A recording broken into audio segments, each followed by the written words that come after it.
Yo, I hit the jeweler, got some goals. I sold a little weed, but I could never sell my soul. And when I'm in LA, you find me out in Lil Toe. Come a vocal with my ramen, I'ma need another bowl. Let's go.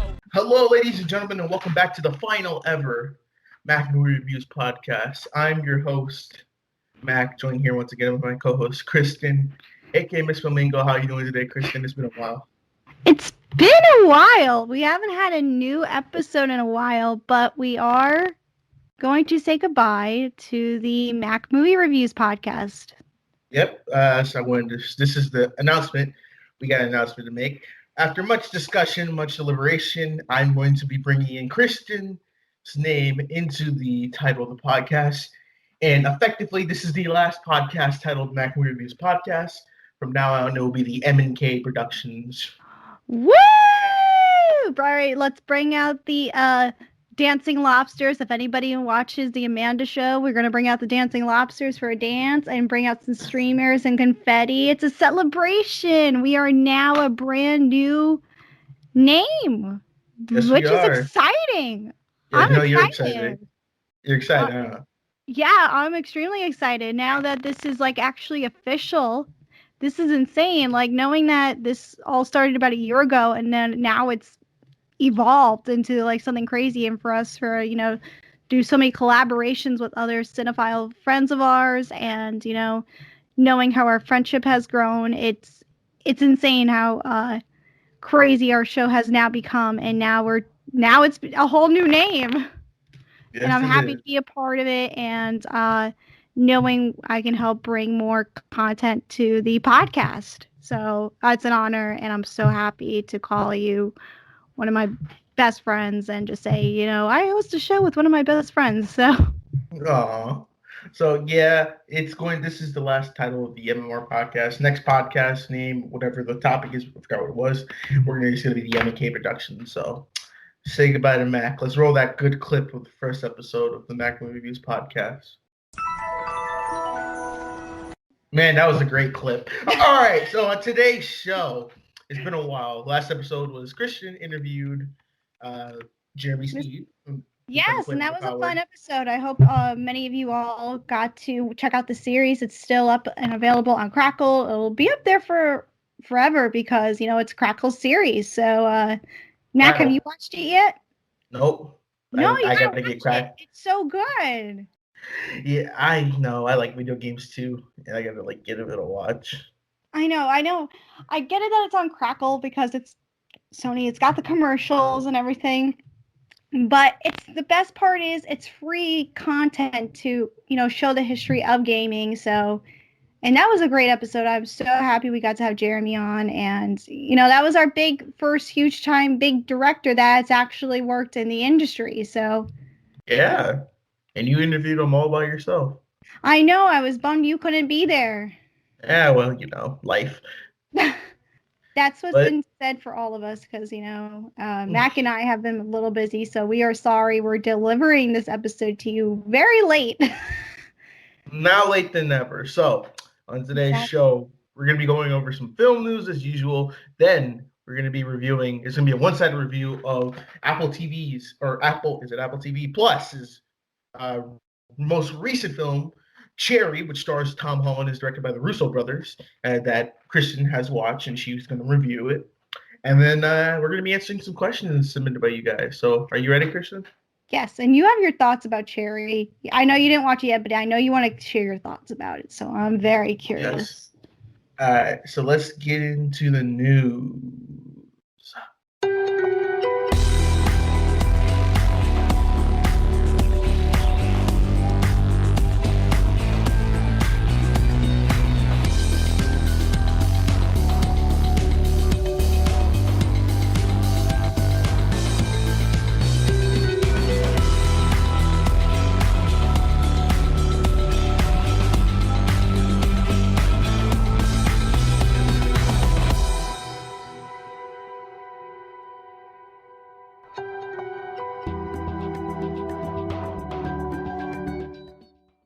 Okay, so starting off with the news today, Kristin, you want to get us started with the news? All right, so we got to get into this casting news because one of the major casting announcements was that Russell Crowe has joined Thor: Love and Thunder. Yes, that actually broke about like what was it, like 3 hours or like 20 minutes before we recorded. Maybe a little bit longer than that. It's like I saw something a little bit earlier this afternoon. Okay, so like today it broke. So today it broke, but I'm not sure what character he's said to play. It's a small role. I have a feeling it's going to delve into maybe a little bit more. Who knows? Maybe this could involve some Loki series. I doubt it though, but I'm just trying to question what role it is. First of all, Russell Crowe is a great actor, so I'm excited to see whatever role he's in. But I wouldn't try too hard to think about it, what he's going to be in this movie, because they're really going to be focusing on Natalie Portman becoming Thor. Don't remind me. I am everyone not else worthy. Everyone She's not worthy of everyone the else hammer. Everyone else is going to be filler. He's probably going to be like maybe like he's probably going to fill the role like Idris Elba did in the movies, to be like that wise Asgardian that they're going to look forward to advice. True, I could see that. Or who knows? He could be showing up like a Jeff Goldblum role, who's just like totally out there. But I don't see him. He doesn't do those roles that I know. I know, but he could be playing those tough guy who's like really out there. Who's got the buff and lean and buff. So yeah. It was speculated now that this all came out, knowing that he has this new role because he was seen hanging out with Chris Hemsworth and his wife over the weekend for some kind of holiday. I forgot what the holiday was, but it's good timing because this Love and Thunder cast has almost everybody in Hollywood now. I mean, we got Natalie Portman, we got Chris Hemsworth, we have Tessa Thompson, we got Christian Bale. We got Melissa McCarthy, Matt Damon, and Luke Hemsworth. They're all doing that scene. I don't know did you see the leak photos came out? No. No, you didn't see the leak photos? All right. I don't look at leak stuff because it might be fake in like a fake leak. No, this leak photo was real, and where Matt Damon was playing Loki, like what we saw in Thor Ragnarok, and they're reenacting that scene. And Melissa McCarthy portrays Kate Blanchett's character from, they do that. Remember that reenactment thing that was going on in that film? That's what they're doing for this thing. So Melissa McCarthy, like I said, was Kate Blanchett's character. So there's that thing. Then they got, Chris Pratt somewhere popping up because, of all that stuff going on with Guardians. And remember, as we last saw in Endgame, that they were all together. Mm-hmm. So this is gonna be the most wildest Taika Waititi production he's ever done yet. So it's only by now that Mac, you and I need to star in that movie. Nah, I'd rather be in Jojo Rabbit. Jojo Rabbit to prawdziwa perła. Let's go, libraries are dumb. Life is a gift. We must celebrate. Wyróżniona nominacjami do Oscara. Oh God. Jojo Rabbit w kinach. Jojo Rabbit. I would want to be in Guardians. I wouldn't want to be with Natalie Portman on set. Like I said in the past, I'm not a huge fan of her. Like her in Black Swan and like her in Brother with Jake Gyllenhaal and Tobey Maguire, but otherwise I can't get into a lot of her movies. You didn't like Annihilation? Annihilation? Yeah. That was okay of a movie. I don't care for it, really. Like, it's hard for me to like Natalie Portman. I just feel like she's just, I feel like she's... forever? No, I just feel like her acting, I feel like she's just... How do I put it? I feel like her as a person, I feel like she's out of touch sometimes. But not as bad as Gwyneth Paltrow, but she just seems so unlikable. Like, how people say, like, that rumor going around how Anne Hathaway is very unlikable on set. Did you ever hear that? I've heard it from Liz and everyone. Because she even said, there's a story last year where she said, oh, we weren't allowed to sit down during Christopher Nolan's movies when she did Dark Knight Rises. And he's like, and multiple people were like, that's not true. Yeah, so it's like, I feel the same way how Natalie Portman is. Like, I'm not a huge fan. Even though I really like her in, like, like the movies I said. She's also really good in Jackie, but, like, I just would be like, okay. And also, I'm not excited to see her in Love, Thor and Thunder. I will fight for that. Keep fighting, saying she's not worthy of the hammer. Okay, so my news, first of all, is that we have a new trailer for James Gunn's Suicide Squad that released last week. Here's the deal. We fail the mission, you die. If we find out any information you give us is false, you die. If we find out you have personalized license plates, you die. What? No.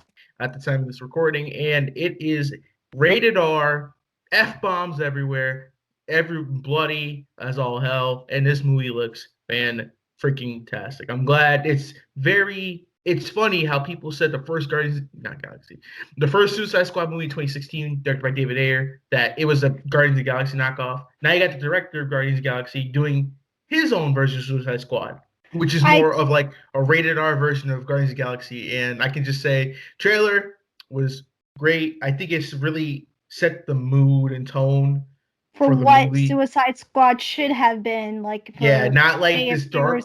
And what we wanted audiences to see. This is like going to be a really fun movie to go to the theaters to and see this action-packed, these bad heroes, fight crime.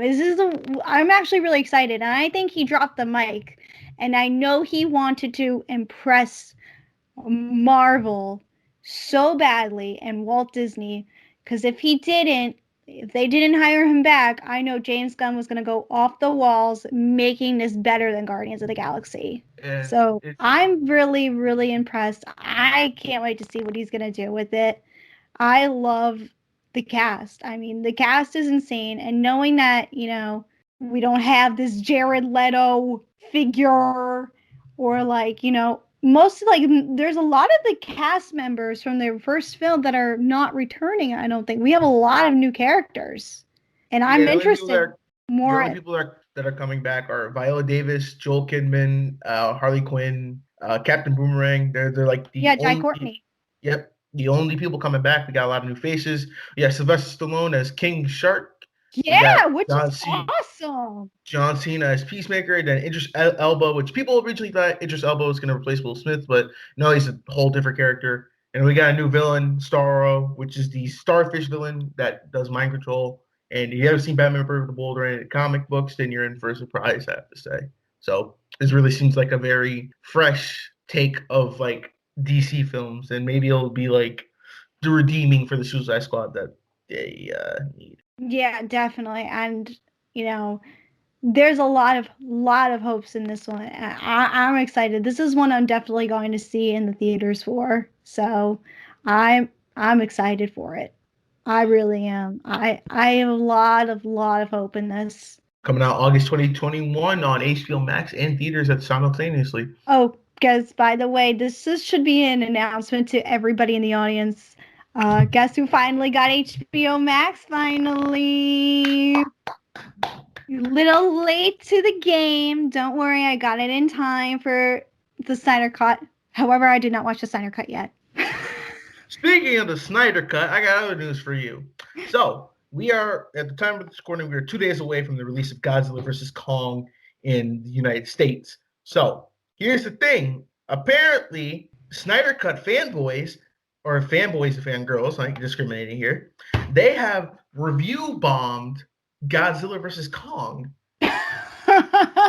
because they feel like Warner Brothers should restore the Snyderverse after the release of his version of Justice League. So they feel like there is now a new campaign going on to restore the Snyderverse, and their first target was Godzilla vs. Kong, which is the big crossover event film for the MonsterVerse. So we had Godzilla, Kong vs. Kong, Skull Island, and then Godzilla King of the Monsters. Now this is the big fight that we've been waiting for almost like 7 years, and it has decent reviews. It has a 7 out of 10 at IGN. It's made 122 million worldwide, internationally at the box office. But which is quite impressive now, because now that we are getting out of slowly turning back to society, this is major to be making that kind of money right now. I made a promise to protect her. He did the same. It's Godzilla. We need Kong. The world needs him.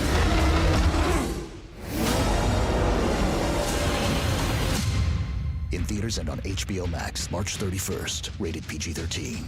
Yeah, so IMDb removed some of their negative reviews from Snyder fans on there. There were 44 one-star reviews of the film, with 33 of the reviews citing Warner Brothers' refusal to continue Snyder's version of the DCEU as a reason for their negative reviews. That is definitely like spam and bots just being like, all right, let's just meme all, or not meme, spam. That's a better word. Let's spam it all. So this brings in the question I want to ask you real quick. So with the Snyder, with the whole release with the Snyder Cut and like that whole petition and campaign for like the last 4 or 5 years, and it finally paid off to Warner Brothers letting him finish the movie and releasing it. Do you think that set a precedent for fans to just haggle at film studios to release a certain cut? Because now, after the Justice League version of Snyder Cut came out, there's now the new hashtag is Restore the Snyderverse. So do you think them saying we're going to do this has opened a Pandora's box of something that we may not know, may not want, of people just haggling and somewhat harassing the studio to do this? Yeah, it's interesting. I feel like Warner Brothers really did their part, and they caved in and said, okay, we will release the Snyder Cut, fine. And knowing that they're not going to do that, that's okay. But it gives them the opportunity to say and look into a little bit more and say, hey, what do people want? What do people want to see? Because that's what their target is. They need to market towards the people that they're advertising to and not let them down. So I don't think they're going to do that. I think they also like some of the attention that's getting because it gets some more press. But I don't think we will ever see more of cuts like that or like more Snyderverse universes. I do think, though, that, it gives the chance of Zack Snyder to potentially return to Warner Brothers and maybe direct another DC film. Well, according to him, he's like, well, I don't see myself doing another one. But if I did, so here's the thing. That's what's kind of getting me a little annoyed with Zack. Is that he said, oh, yeah, I'm not going to do another superhero movie. I think I'm done with it. But now he's like saying, now this is what would have happened in my Justice League 2 in the sequels. And like, you're not helping. You're planting the seeds of like, oh, if he comes back, he can do that. Like, no problem. So he's like not making it any better. No, I do like Zack Snyder in some stances, but I just don't think that. I think he's being a little pretentious. That's a good word for it. And I don't think we need to worry about this.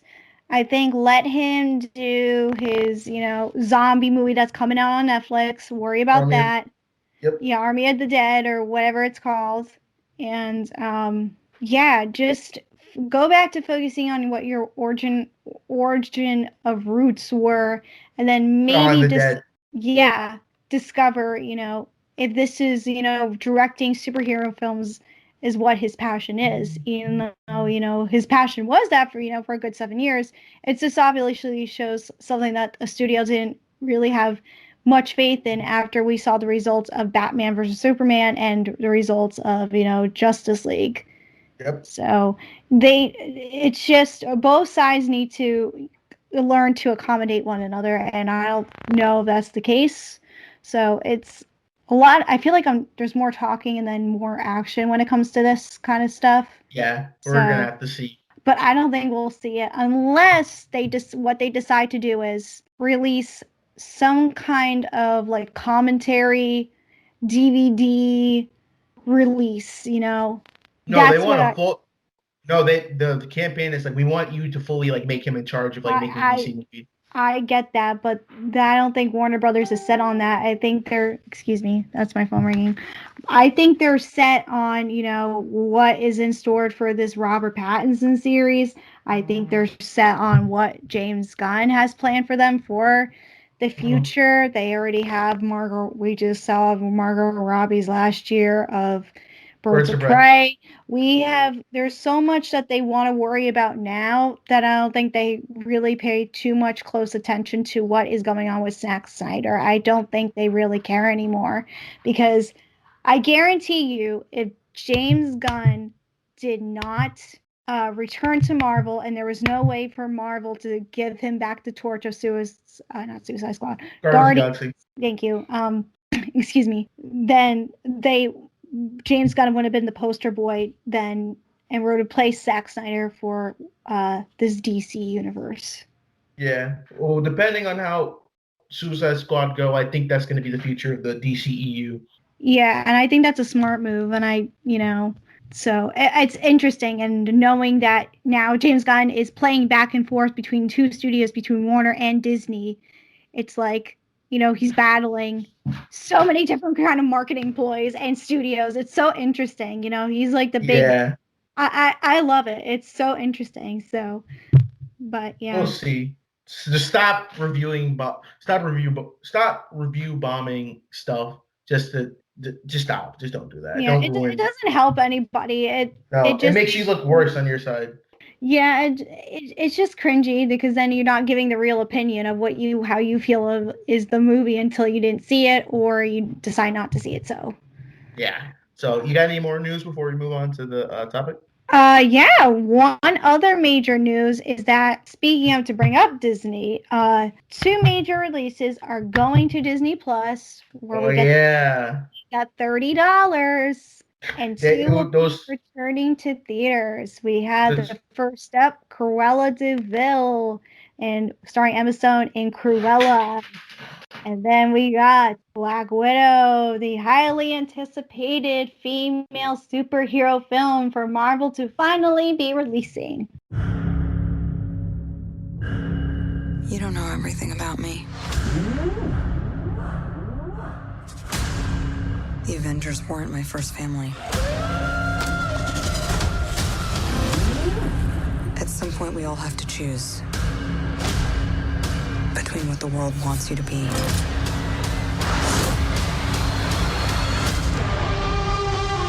and who you are.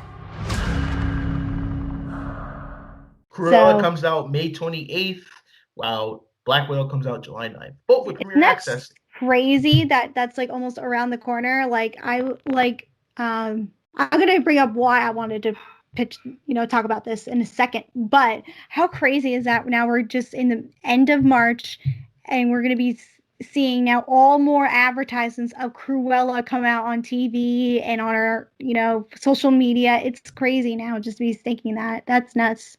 I really do not care about that movie. The only thing these movies, I don't know. It's just like, you're not into the Maleficent stuff. Like, I'm not crazy about it. The first Maleficent was good. Second one was bad. But like this stuff, I'm like, why are we like following the bad? Like, it's interesting. It's fun to see an origin story, Yeah, but it's just like more character development of our favorite characters, whether they be not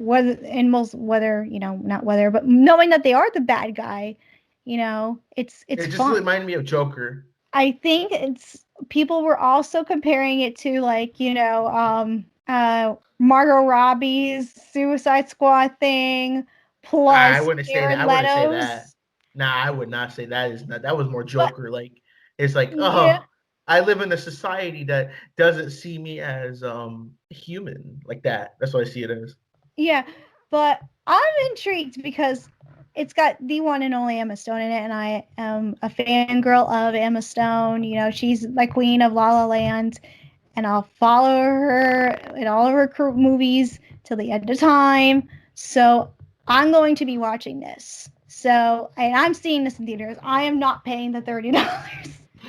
No, that's dumb with the $30. No, because I get it. You can get people to pay a one-time fee of $30. I will tell you this. People are going to go see Cruella in theaters. Why? Raya has been doing really well at the box office. And and people knowing that people aren't renting it. It shows not as much. It shows people are returning because over the weekend, I went to go see Nobody, and I absolutely loved it. And there's a sign that theaters are popping and like, vibing again, because there was the theater that I went to go see nobody in. It was sold out. It was socially distant, everybody who had their space, and people were excited to go. There was a lot of people at my theater this weekend, and I was so surprised how many people were there. Like literally every single showing I looked on the monitor when I was pulling up my ticket on my phone, all I saw was sold out show, sold out show, sold out show. Like, and it was just for the most random titles too. They were also showing Hop. Remember that movie? Yeah. So, like, theaters are thriving again, and I'm so here for it. I'm so happy to see it like a second home. So, knowing that Cruella is going to be in theaters, I think people are going to go see it definitely in theaters. They're not going to pay as the $30 fee as much. So, and then knowing the fact that you have to keep it forever, even if you don't like it after that. But are you going to go see Black Widow in theaters? Or are you just going to? I don't care. You don't care? You're just going to pay? Not really. I don't really get the time for make a Black Widow movie was way past due. This should have happened through 2012 to 2014, and then her character got ruined in Avengers: Age of Ultron. Yeah, but I'm just happy we are finally getting it now. I'm so happy. Like I said, I'm seeing it in theaters. I'm gonna chill, get my nice popcorn, and enjoy this, Marvel-styled movie in theaters. It's not gonna be the same if you watch it at home. No, it's not. I'm excited, but anything else you would like to share with the podcast fam? But the last thing I want to go over is that we have a release date for Dwayne Johnson's new superhero movie, freaking Black Adam, which is the most highly anticipated superhero movie role I've ever seen in my life. There's been more announcements about this movie and more than actual filming of it. I feel like it's all been just announcements and teasers. There's nothing has been shown. The release date is confirmed. It was taken off the script. It was taken off the release slate for a while, but it's back up and it's going to be released to July 2022. That's crazy too. How that's next year? Oh my gosh! But yeah. Are you ready for this Black Adam movie? Yeah, I just want to see this is the first ever time we're going to see The Rock as a superhero or as a villain or just any superpower being in the film. Everyone's like, he should play these characters, yada yada, and then man, he should play Black Adam, and that really picked up over the years. And then now he's finally doing it, and it's oh, okay, that's crazy that it's finally happening. Yeah, and then we got Pierce Brosnan showing up in this movie too. Dr. Fate, yep. Yeah. Do you know who that character is? Dr. Fate is the Doctor Strange of DC. Ooh, I like that. Okay, and I wonder why they picked him though. That's what I want to know. I feel like Pierce Brosnan would Brosnan. Yeah. Brosnan. I thought he would be because Dr. Fate is very he's a sorcerer, so it's pretty much it can work in the universe of the Shazam Black Adam because it is sorcery with their powers and everything. Also, I don't mean to go. I hate to go back to the Emma Stone thing, but I just saw on my ET thing that she just gave birth to her first child with her husband. Congratulations, Emma Stone. Sorry, I just wanted to. Yeah. I just wanted to say I'm happy for her. Sorry. So Is that it for this news? Yeah, that's it on the news. That's all I could see.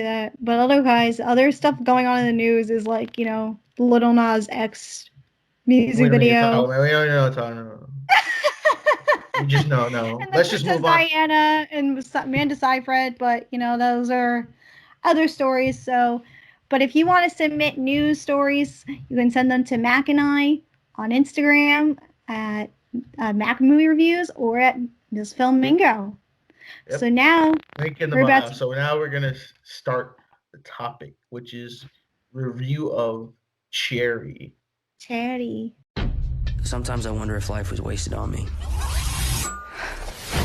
I'm really happy you're here. You're it for me. I feel the same way. Get down! You're gonna make it through this. I have this noise in my head. I can't make it stop. I feel like I've already seen everything that's gonna happen, and it's a nightmare. Cherry, rated R. All right, so this is the first time in a little bit with the topic that we're going to be covering a movie. Because the last movie I think we covered like one-on-one was just us two was The Devil All the Time back in like October. And it's funny enough, Devil All the Time had Tom Holland, and this movie has Tom Holland too. We're going to be going over Cherry today, which is the Russo Brothers film, which has the person in question, Tom Holland. And it's about Tom Holland, who is suffering from PTSD coming back from the war, who resorts to robbing banks to support his opioid addiction. So this was the big Apple TV Plus movie that came out earlier in March. And Kristin watched it. And I did watch it. I watched it a while ago. But also I need to acknowledge that this is like the first movie we probably reviewed in a long time. Because the last time movie reviewed, excuse me, I'm like getting agita. We reviewed was The Little Things. Yeah, back in like January. That was crazy. But anyways, this I should tell you that this is also based on a book. Yeah, I see that by Nico Walker. Yes. And this is like his story and, you know. Oh, he went through this? Yeah, and his nickname was like in the film was like Cherry. Really? Yeah, he went through this apparently from what I remember. But yeah, I saw this film, oh my gosh, a month ago now. Mm-hmm. And I was so torn about how I felt about this movie because this movie was one of my most anticipated films for 2021. Like we talked about.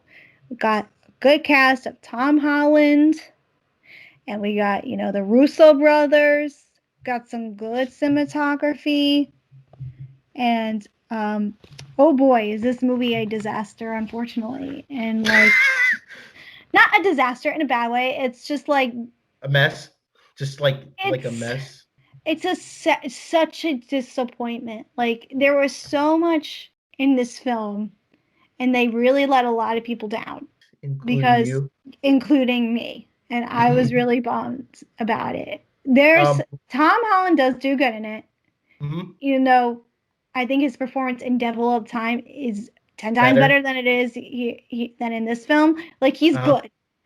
And I'm just surprised that really now they were really marketing this as a 4-year consideration film for the Oscars. I'm like, no, this is not going to get that meme where freaking that like typo they had in the poster. So like you're for your consideration Cherry, and they're like, oh, that's a mistake. Wink, wink. But this film shows Tom Holland like never aging. So really? Yeah, he stays like perfectly the same age like throughout the entire time. Like the best part was I was really laughing about is like at the end of the movie. I'm going to talk spoilers because it's been out for a while. You can watch it on Apple TV. His character, to show how his character has grown, they gave him like this like Nick Offerman mustache. Oh no. It was so bad. I was like, Tom, what are you wearing? Tom. And then they sprayed like, you know, gray hair to show how time has passed as for Tom Holland in jail. I'm about to say, did he get arrested at the end? Is that like, yeah, he's out now? Does get arrested in the end.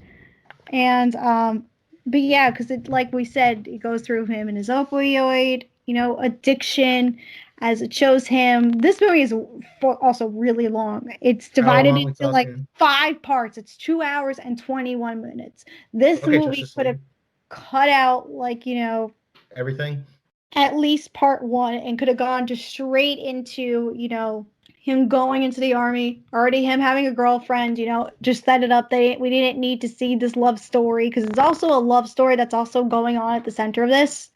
Okay. So, wait, hold on. What? You want to go out? No, you're not going out. You're here. Sorry, my dog is talking to me. You're not going anywhere.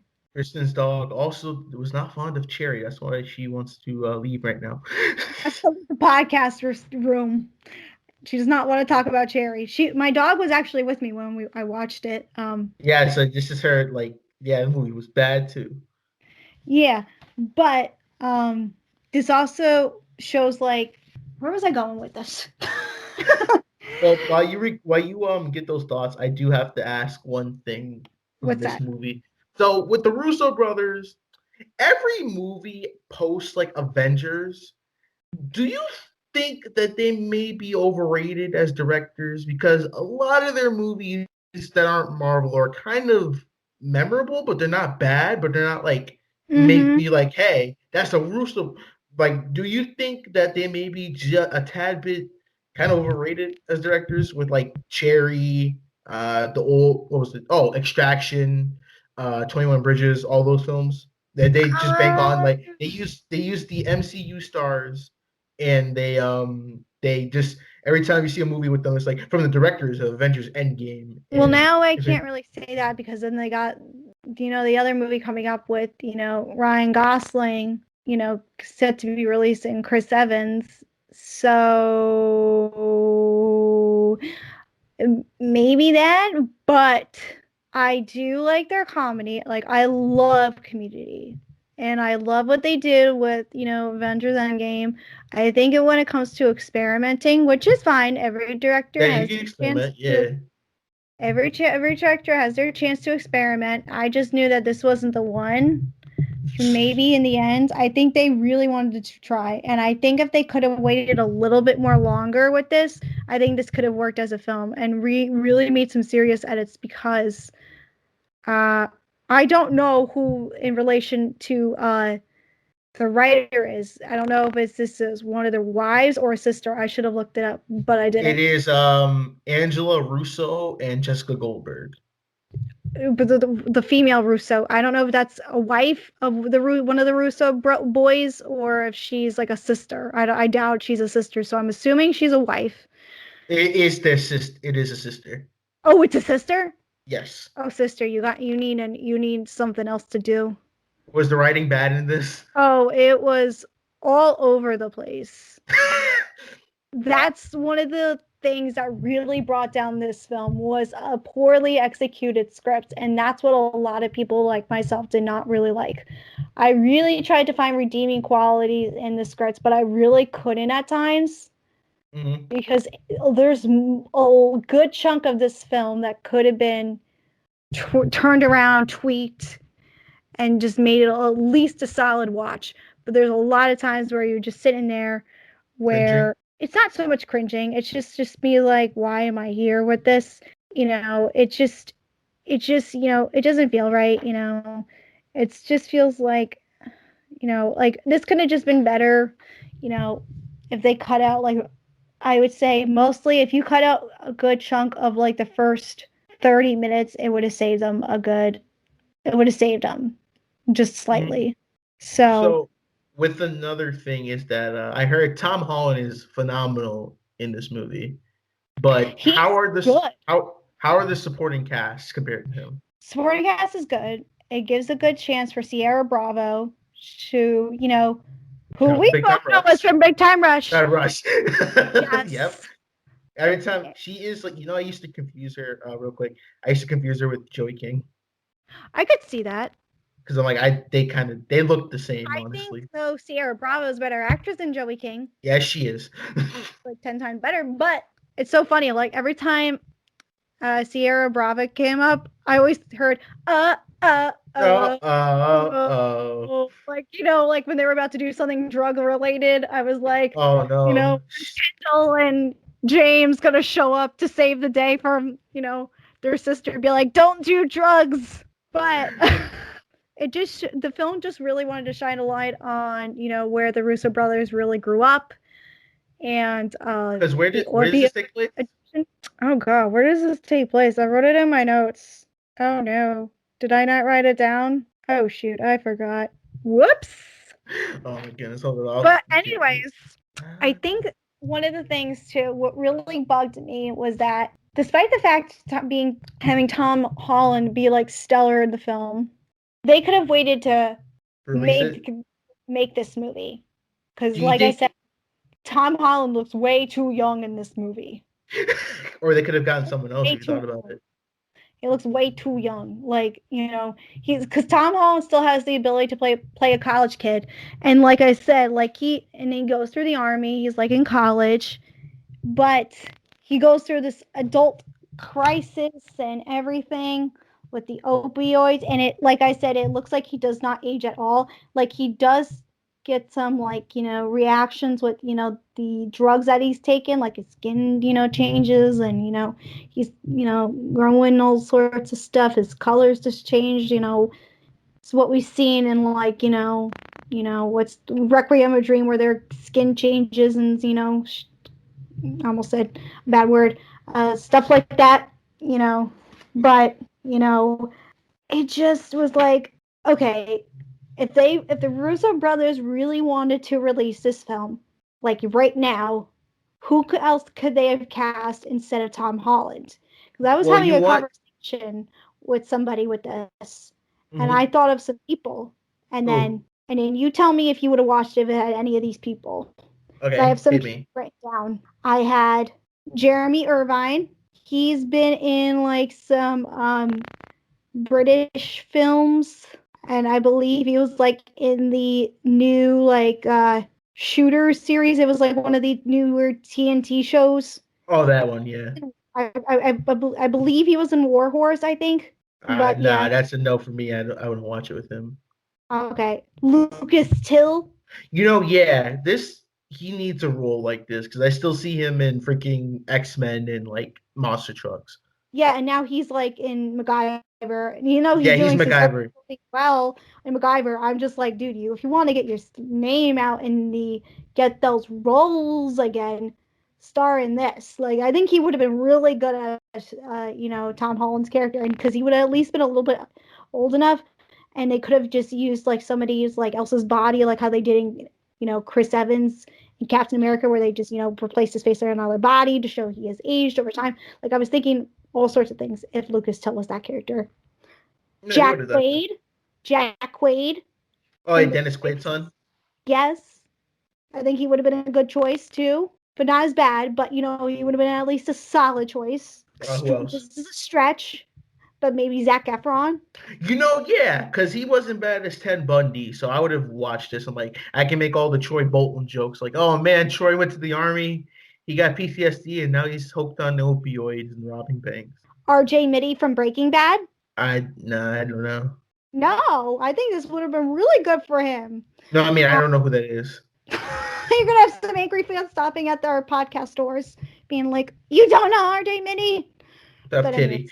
The two boys of Teen Wolf, Tyler Posey, who could have really related a lot to this film, who's got a lot of issues with mental health and drugs and, his outside stuff being in the industry for so long. I think there could have been stuff that Tyler Posey could have related to this and bring something different. Or Dylan O'Brien. Yeah, I can see that. I think they were like I said, I think the Russo brothers were so set on Tom because I don't think like they would have gotten the money precisely they wanted for this movie if they had Tom Holland. And like I said, Tom Holland looks so young. But like I said, if they waited for a little bit longer, I think this movie could have succeeded. Like if Tom Holland was maybe like, I don't know, like 30, then I would have seen it. Okay, he de-ages more and, his time is in jail. Like that stuff in the jail scene really, really made me laugh. I swear. I was just sitting there just laughing. I was like, this is the best they could do. There's a scene also in the film where everybody's been talking about the cinematography because the cinematography has also been nominated for an award recently, where it involves a colon scene.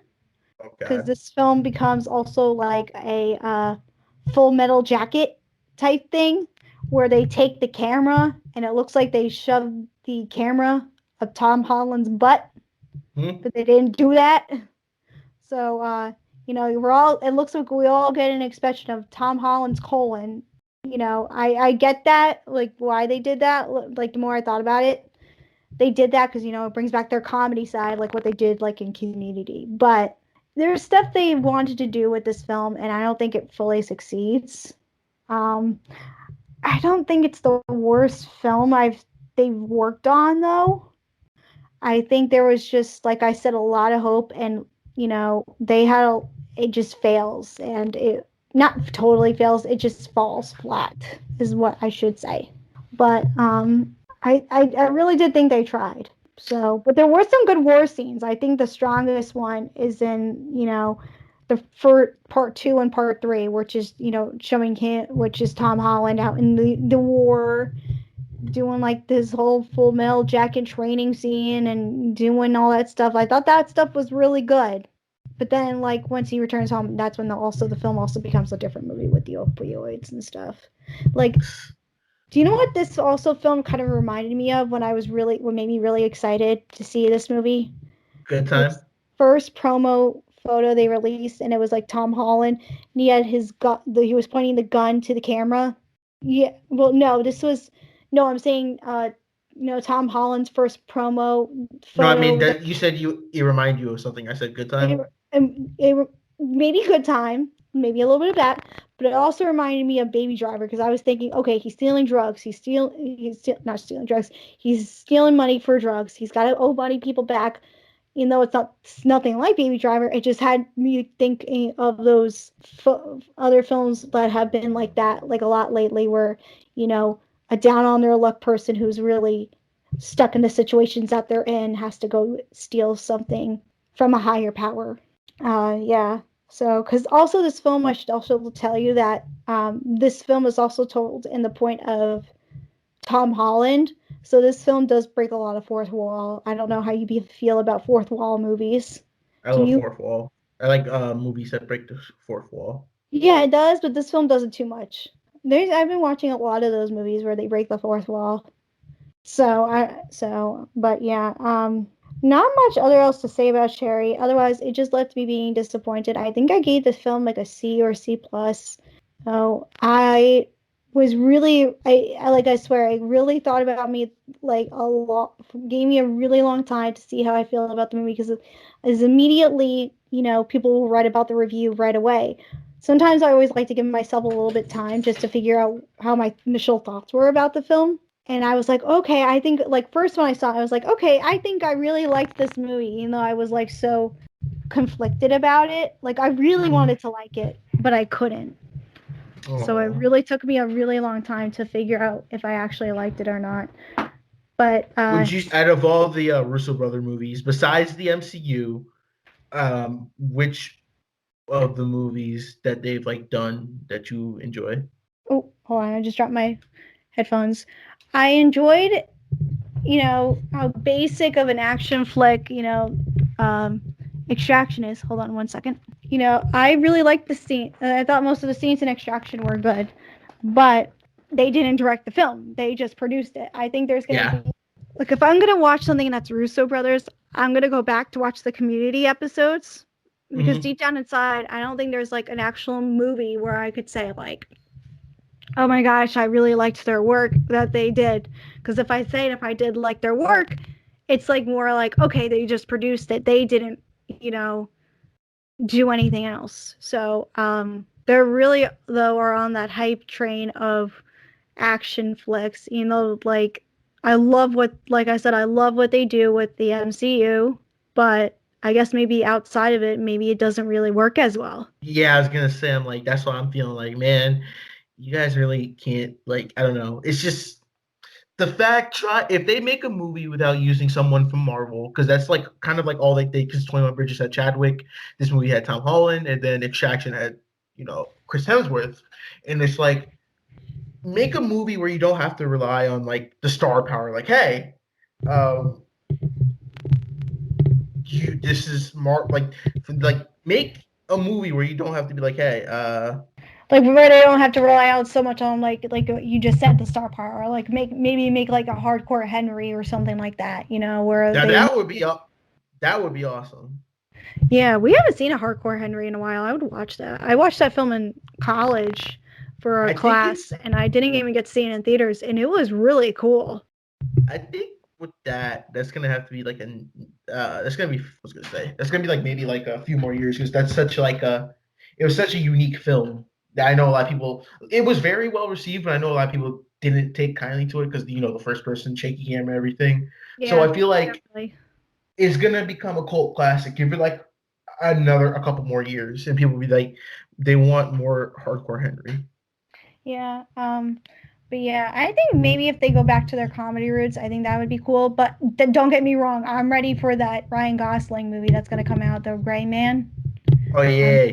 really, really excited for that. I think now that, like, you know, I think they're gonna maybe, if they just know and realize what they did wrong with Cherry, they take the criticisms. I can't talk. They take the criticisms and apply it to, you know, the Gray Man. I think they'll successfully do well. So Yeah. I do have hope for them. I really, really do. I really don't want to see them fail. Like, you know. Yeah, I don't want them to be like known as like the Avengers Just people. the Marvel guys, you know. Yeah. I know they have potential. I know, because that's like makes me think of the other directing duos that I like Phil Lord and Christopher Miller, who I absolutely like adore. Like I Like they love thought just about every single thing that they've done. Yeah, we thought they were just gonna be like, you know, the Lego movie people, but no, they've actually like they've gone on to have like their production studios. They've done other films that have been well received. And like we thought they're gonna be Lego movies and the Jump Street series, but now they've expanded out into a lot of stuff and they're like and now they got their new film coming out in April, which is the Mitchells versus the Machines, and they're going back to their old roots of animation of like, you know, where they did like Cloudy with Jams and Meatballs, and I'm so excited to see that type of animation because that's where their roots are from. You know, even though they did, you know, Spider-Man and, you know, I I thought they produced it. I know, but they were still part of that. You can feel those not Russo Brothers. We're talking about the Russo Brothers. You could feel the Phil Lord and Christopher Miller essence of what made, you know, the Ultimate Spider-Man, whatever, you know, I can't even say the title. Thank you. You know, that's what made it like, you know, they're also not just their own, but like it reminded me of like why I really love those two directors. Like I adore them. Yeah, and I can't wait for them to bring back Clone High. So yeah, I have much faith for them. I think maybe more than the Russo brothers, maybe if we're talking. Don't get me wrong, I do love both. I love both friend brotherly duo pairs. Are you going to eventually watch Cherry? If you eventually I'm gonna try to get my hands on it some way or another. Okay, maybe I'll hook you up. But last thing before you get into the questions, what would you rate Cherry out of your rating system? If we're going on scale, I would give it like a 5 out of 10, maybe 6. No, 6 is too high. Maybe like a 5 was good. I think I gave, like I said, I think I gave the film a C or a C+. I would have to go back to view my Instagram, but I know it was like, you know, I just know that this is a film. It was a film I can't fully recommend, but I don't think I could fully recommend it. But the best I could say I could recommend Cherry is if you really enjoyed Tom Holland. If you enjoy Tom Holland films, you'll like this one. Then you'll probably like this one because Tom Holland is in just about every single scene. And by the way, the Russo brothers, you know, make their acting performances again in this one. One of the Russo brothers shows up in a bar scene. Nice. They're starting to become like the Hitchcockian style where I show up in my own movies. Because I'm that good. Yeah. All right, so enough of Cherry. You ready to wrap this up? Answer some questions? Yeah.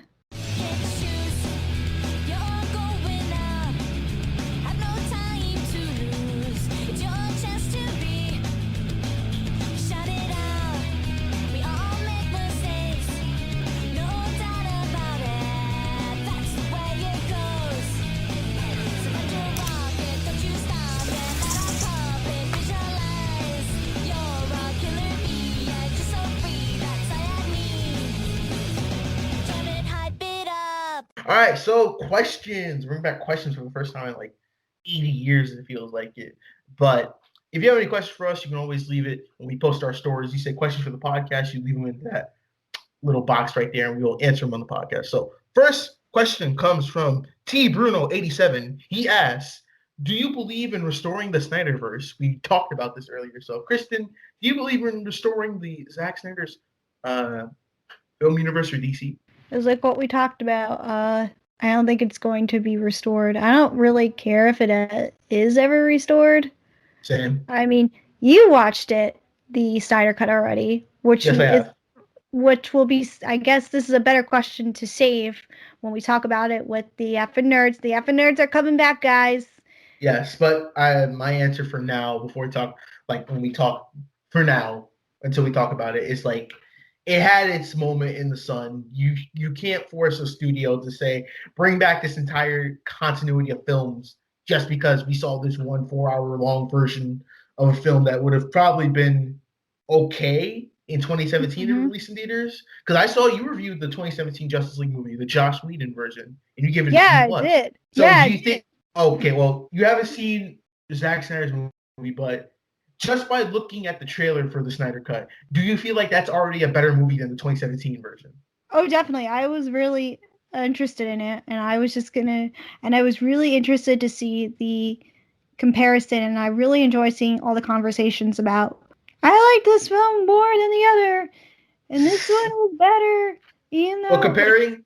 like comparing, and I saw like somebody else reviewed it, and they said like watching the oh my gosh, watching Justice League again, is like watching the Justice League again before another 4 more hours, or like they didn't like it.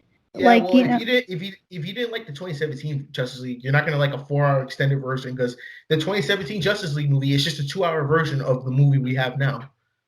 Yeah, because this probably is gonna, become more about it, I guess, when I watch it later on, because I remember that, whatchamacallit, post-credit scene. They had on the 2017 one? Yes, they had the Jesse Eisenberg and Joe Manganiello, and I was like, okay, this is going to be interesting, because more of this is going to be played out in the Snyder Cut. Well, actually, that post-credit scene is in the movie, because Joss Whedon was like, let's put this at the post-credit scene instead of the actual movie where it belongs. In the movie, it makes sense. In the Snyder Cut, it just makes everything make sense in 2021. But yeah, I'm not gonna say anything more. Like, you gotta watch it. Yeah, I'm very intrigued to watch it. I just need a good solid day of where people can leave me alone. I'm gonna like close the door, get my snacks, and focus. Like, I know like people were breaking it up. I'm like, I don't know if I want to break it up and just like, spend 4 hours, or if I want to just watch it a whole weekend. And besides the fact that I have so much other stuff to watch yet, I'm like viewing my watch list, and I'm like, oh my gosh, I still need to watch that. I have so much to watch, so it's crazy. So yeah, but for now, our answer is gonna be like, it's probably not even worth it to bring it back. So we'll put this pin on this question. Pin the tail on the donkey on that question.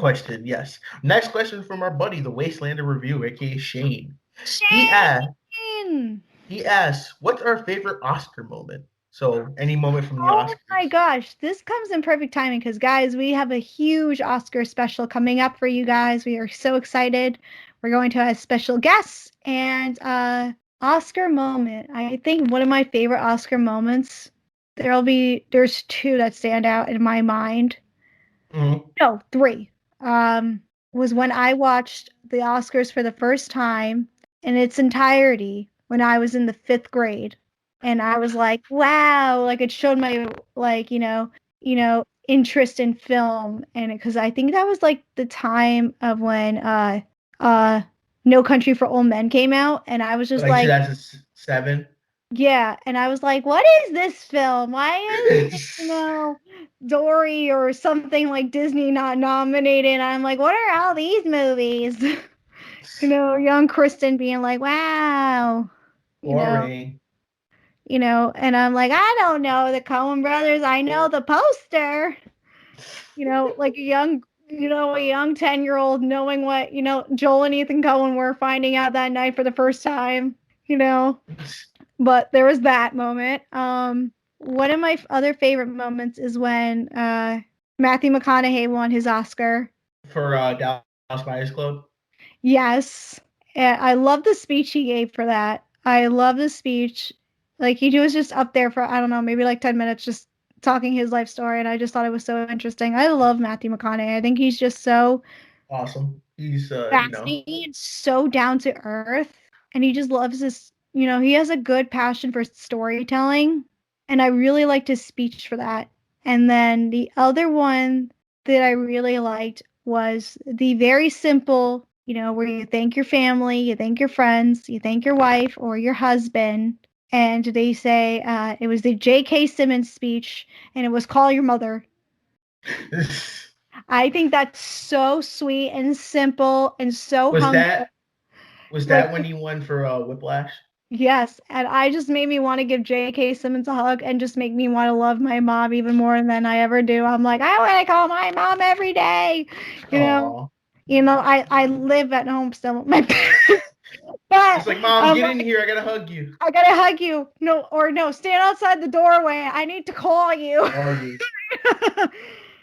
So I think it's I think like something like that, or like my favorite Oscar moments, when you really like look down at it, as I know everybody talks about, political and social stuff and commentary, whatever, make your speech about whatever, but when you make an award show, when you get an award that you're working for your whole life, and like seeing like great speeches like Matthew's and J.K. speeches, that it just reminds me how appreciative of their craft is and how humble they are and how they are. And that's what I think the heart of the Oscar is about celebrating the art and, honoring the people that helped you put your career together and shine in the spotlight that you're in. But I do still cringe at that La La Land scene. That's my favorite moment. Okay. I thought you were going to bring it up.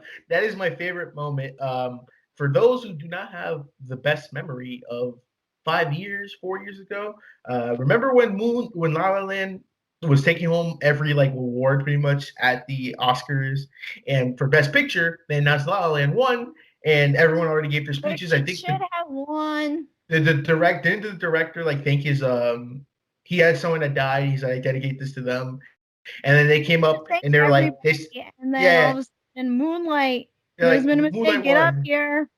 And like, no, we're serious. You won. And after everyone had given their speeches, they kicked off La La Land off the stage and brought up Moonlight. That is the funniest and most awkward Oscar moment I've ever seen. No. I just remember like cheering like my butt off because how obsessed I am with La La Land. Like, and anybody who knows me knows how much I love La La Land. And knowing that it won, I was so excited. Like I was ready to pop champagne on their behalf. But when like I'm standing there like going yeah, I'm like going like being like a little kid, like big bright eyes saying yeah, my favorite movie won, and then all of a sudden Moonlight, I had the worst migraine after that because I was cheering on so hard. I remember going on the floor and be like, what's wrong with the world? And then I remember going on social media, and I remember seeing Scott Movie Mans, because Scott Movie Mans is also a huge La La Land fan, and he's like in the audience, and he posted this selfie like, what is going on? So like that was another cringy moment night that certainly the Oscars don't forget about that event. But yeah, I wouldn't say this most awkward. That was when James Franco and Anne Hathaway hosted. God, you thought that was awkward. That was a night. Oh Jesus. But the last question we got before we wrap everything up is from Carter Gavin 21. He asked thoughts on the upcoming planned DCEU slate for the next few years. And if you need help with that, I saved the picture earlier. So for the next 2 years, we're gonna have James Gunn's Suicide Squad, Robert Pattinson's The Batman, Black Adam, The Flash movie, Aquaman 2, and Shazam 2. That has been like slated to be released so far. Shazam! Oh, I'm excited for Shazam and Guardians of the Galaxy. I think Shazam is my favorite one out of all the DC films. Oh, most definitely. It does shock me when I see people, they like do their list with like their favorite DC films. Shazam usually falls in like number 5 or 4. It's not near the top. I'm like, that's my favorite one they've done in the whole. Mm-hmm. Oh, totally. And not only that, there's a lot of people like who are also cinephiles that are like do also movie reviews like what we do. It was on Jeremy John's like most favorite films of like 2018 too. Yeah, I liked it because it was not like it was. Was it 2018 or 2017? Excuse me. 2019. 2019? Yes. Holy oh yeah, that was Ready or Not one. Okay, yeah. I liked it because it was just different from what we had from DCU, because before that point it was all like dark and like gloomy, and it's just like this nice, fun superhero movie that was still emotional and it was action packed. I'm like, this is something different that they need to stick to this. Like, it's And it good. shows why, like, who, the character of Shazam is, and it's not, how Captain Marvel is. That's like another story for another time, but there was something about it where it had all those roots of like why I really enjoy a lot of the superhero films. Like, it reminded me. It had heart. Yeah, that's where, and most of the superhero films that DC had released didn't have that sense of heart. They were just soulless cash grabs. Pretty much.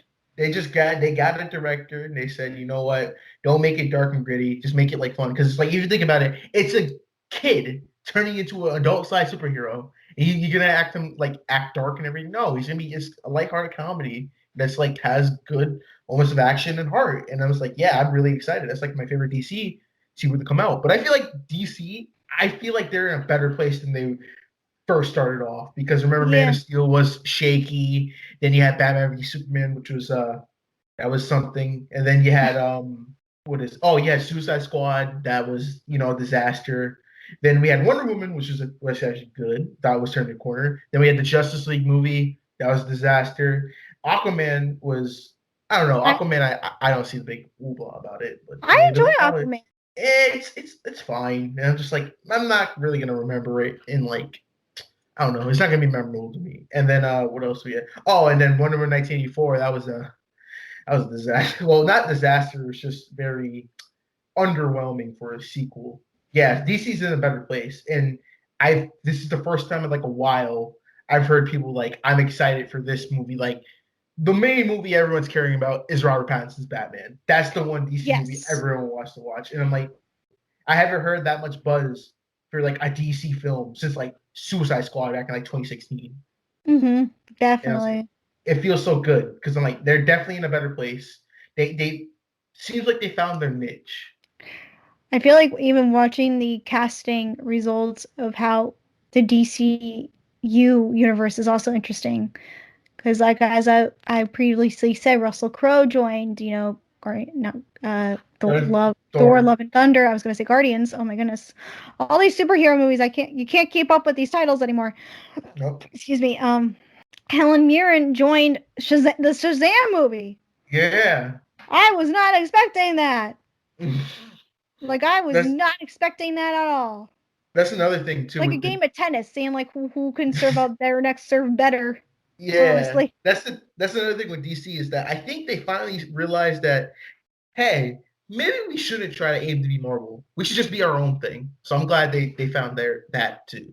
Because remember, people were like, oh, you guys are trying to copy Marvel, like when they first started. But now they're doing a good job. Now they're their own little universe, their own little And world. now we got to worry about how Marvel's going to do with their next series of films, as you know. Oh yeah, that's what I'm scared of. I'm scared of Marvel's future because I don't think their films.